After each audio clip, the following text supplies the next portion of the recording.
মোটামুটি সিবিআই সমন পেলে যেরকম পিজি হাসপাতালে চলে যায় ওরকম রিহার্সাল করতে চলে গিয়েছিল। ওটা তো রিহার্সাল ছিল যে পরে যাতে সামান না পায়। শিক্ষামন্ত্রী চাপা দিয়েছে ছাত্রটাকে, গাড়ি চাপা, তাই সে আহত। সে তো পার্থকেও লোকে জুতো ছুঁড়ে মারছে, সে কি করবে? চোরদেরকে রাজ্যের মানুষ নিজের ক্ষোভ জানাবে না? এবারে যে ভালোবাসবে সে ফুল ছুড়বে, আর যারা এদেরকে ঘৃণা করবে তারা জুতোই ছুড়বে। পশ্চিমবাংলার লজ্জা যে পশ্চিমবঙ্গ এরকম একজন মন্ত্রী পেয়েছেন যিনি শিক্ষার দায়িত্বে আছেন, কিন্তু ছাত্র গাড়ির তলায় চাপা পড়ে যাচ্ছে, আক্রান্ত হচ্ছে, মার খাচ্ছে, তা সত্ত্বেও তিনি গাড়ি চালিয়ে নিয়ে চলে যাচ্ছেন।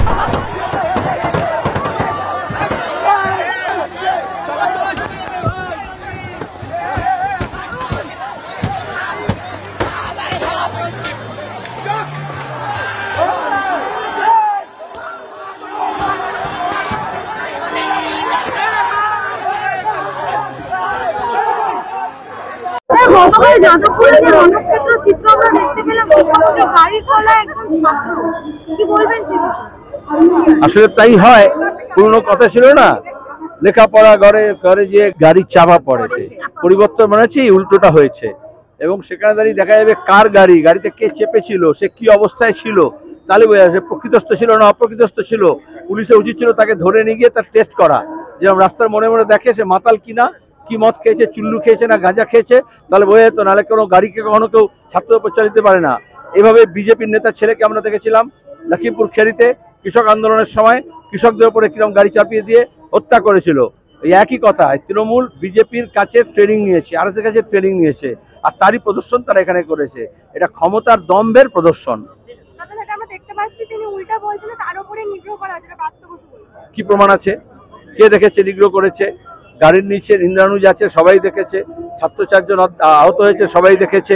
আর ওরা কিছু একটা হলেই মোটামুটি সিবিআই সমন পেলে যেরকম পিজি হাসপাতালে চলে যায় ওরকম রিহার্সাল করতে চলে গিয়েছিল। ওটা তো রিহার্সাল ছিল যে পরে যাতে সামান না পায়। আচ্ছা, ও কোথেকে এলো? এটা কি সিনেমা হচ্ছিল না শুটিং হচ্ছিল, নাকি এখানে গিয়ে ফ্লোর ম্যানেজমেন্টের কথা হচ্ছিল? কোথায় সব চলে আসে? এটা বিশ্ববিদ্যালয়ের কথা, শিক্ষার কথা, পঠন পাঠনের কথা। শিক্ষামন্ত্রী না হয় বুঝলাম, যতই অপদার্থ হোক শিক্ষামন্ত্রী, কিন্তু এখান থেকে অন্যদের নাম চলে আসছে কোথেকে?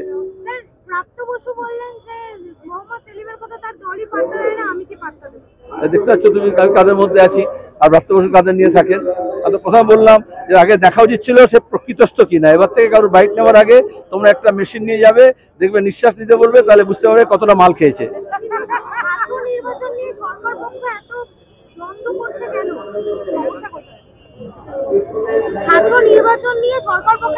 চোর, জোচ্চোর, মাতাল, গুন্ডা, বদমাইশ, ঘুষখোর, তোলাবাজ যদি সরকার যখন হয় তারা এই কাজই করে।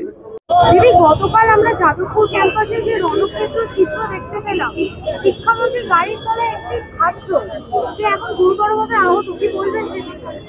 শিক্ষামন্ত্রী চাপা দিয়েছে ছাত্রটাকে, গাড়ি চাপা, তাই সে আহত।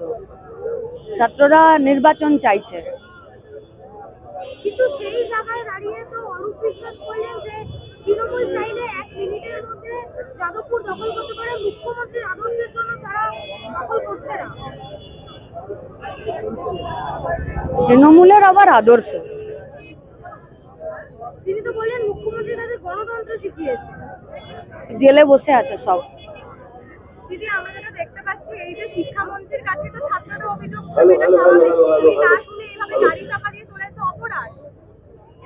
তাহলে ব্রাত্য বসুকে অ্যারেস্ট করতে হবে, তার মানে আমাদের দাবি ন্যায়সঙ্গত, যুক্তিসঙ্গত। তাহলে যুক্তিসঙ্গত দাবিতে আমরা উপস্থিত হয়েছি। দিদি, সেই জায়গায় দাঁড়িয়ে ব্রাত্য বসু বলছেন যে মোহাম্মদ সেলিমের কথা গুরুত্ব দেওয়ার কি আছে, তার দলই তার কথা গুরুত্ব দেয় না। মোহাম্মদ সেলিমের কথা তৃণমূল গুরুত্ব দিলে ওদের বিপদ আছে, ওরা গুরুত্ব দেবে না, এটাই কাম্য। কিন্তু ব্রাত্য বসু স্পষ্ট জানালেন যে তার দলই তার কথা গুরুত্ব দেয় না। ও তো আমাদের দলের মেম্বার নয়, ও কি করে জানবে? আমরা চোরেদেরকে আমাদের দলে নিই না। দিদি, ছাত্রদের যে নির্বাচন, সরকার এতে এত আপত্তি করছে কেন? সরকার বলতে পারবে। কিন্তু সরকারের পক্ষ থেকে আপত্তি, ছাত্ররা রীতিমতো আহত হচ্ছে। হ্যাঁ, কারণ সরকার ছাত্রদেরকে আক্রমণ করছে, তাই। দিদি, আমরা দেখতে পেলাম কালকে তৃণমূলের পক্ষ থেকে মিছিল করে আসা হলো থানা পর্যন্ত, এবং সেখানেও যারা ছাত্রছাত্রীরা তাদের সাথে বাজে ব্যবহার করা হয়েছে, মেয়েদের উৎসিত করা হয়েছে, সেগুলো তো উচিত নয়। উচিত অনুচিত পশ্চিমবঙ্গে আছে নাকি? যতদিন এরা থাকবে ততদিন পশ্চিমবঙ্গে উচিত অনুচিত বলে কিছু থাকবে না। সাধারণ মানুষ তার বিরুদ্ধেই লড়ছে।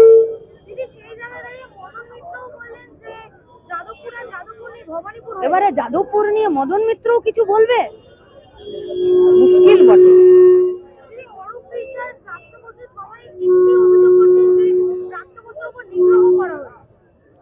মাথা ফেটে গেছে, গাড়ি চাপা দিয়ে দিল তো একটা ছাত্রকে। কিন্তু সেই জায়গায় প্রাপ্ত বসু বলেছেন যে তার গাড়িতে জুতো ছোড়া হয়েছে, তার গাড়ির কাঁচ ভেঙে দেওয়া হয়েছে, সেই জন্য সে তো পার্থকেও লোকে জুতো ছুঁড়ে মারছে, সে কি করবে? চোরদেরকে রাজ্যের মানুষ নিজের ক্ষোভ জানাবে না? এবারে যে ভালোবাসবে সে ফুল ছুড়বে, আর যারা এদেরকে ঘৃণা করবে তারা জুতোই ছুড়বে। সেই জন্য তিনি এসএসকেএম এ ভর্তি হতে গেছেন। ভর্তি হোক, কিন্তু স্যালাইন যাতে না চাপায়, বিপদ আছে। তাহলে কালকে আমরা যেমনটা দেখতে পেলাম, শিক্ষামন্ত্রী গাড়ির তলায় একটি ছাত্র, যাদবপুরের এই চিত্র কতটা ন্যায্য? ন্যায্যতার তো কোনো প্রশ্নই আসে না। পশ্চিমবাংলার লজ্জা যে পশ্চিমবঙ্গ এরকম একজন মন্ত্রী পেয়েছেন যিনি শিক্ষার দায়িত্বে আছেন, কিন্তু ছাত্র গাড়ির তলায় চাপা পড়ে যাচ্ছে, আক্রান্ত হচ্ছে, মার খাচ্ছে, তা সত্ত্বেও তিনি গাড়ি চালিয়ে নিয়ে চলে যাচ্ছেন। এই শিক্ষামন্ত্রীকে অবিলম্বে পদত্যাগ না করলে, এই ব্যবস্থার পরিবর্তন না করলে পশ্চিমবাংলার শিক্ষা কেন কোনো ব্যবস্থার হাল ফিরবে না। তাহলে সেই জায়গায় দাঁড়িয়ে শাসক দলের পক্ষ থেকে একাধিক কমেন্ট করা হচ্ছে। হ্যাঁ, শাসক দলের পক্ষ থেকে একাধিক কমেন্ট করা হচ্ছে। শাসক দলের নেতারা সবসময় এরকম উল্টোপাল্টা কমেন্ট করেই থাকেন, ওরা সবসময় উস্কানি তৈরির চেষ্টা করেই থাকেন। কিন্তু যারা এই ধরনের কমেন্ট করছেন, তাদের এই যে ছাত্র গাড়ির তলায় পড়ে গেল, তার যে আরো কত বড় ঘটনা ঘটতে পারতো, সেইটা নিয়ে তৃণমূলের নেতারা কিছু বলছেন না। এবং এই যে উস্কানি তৈরির চেষ্টাটা হচ্ছে, এই উস্কানি তৈরির চেষ্টাটা আসলে পশ্চিমবাংলার মানুষকে কোনো ভালো জায়গায় নিয়ে যাবে না। ফলে অবিলম্বে এই উস্কানি তৈরির চেষ্টাটা, এই অপচেষ্টাটা, ষড়যন্ত্রটা বন্ধ হওয়া উচিত। তাহলে সেই জায়গায় সেই ছাত্রকে তো তারা কিছু বলছেন না, প্রাপ্ত বসুর উপর নিগ্রহ করা হয়েছে।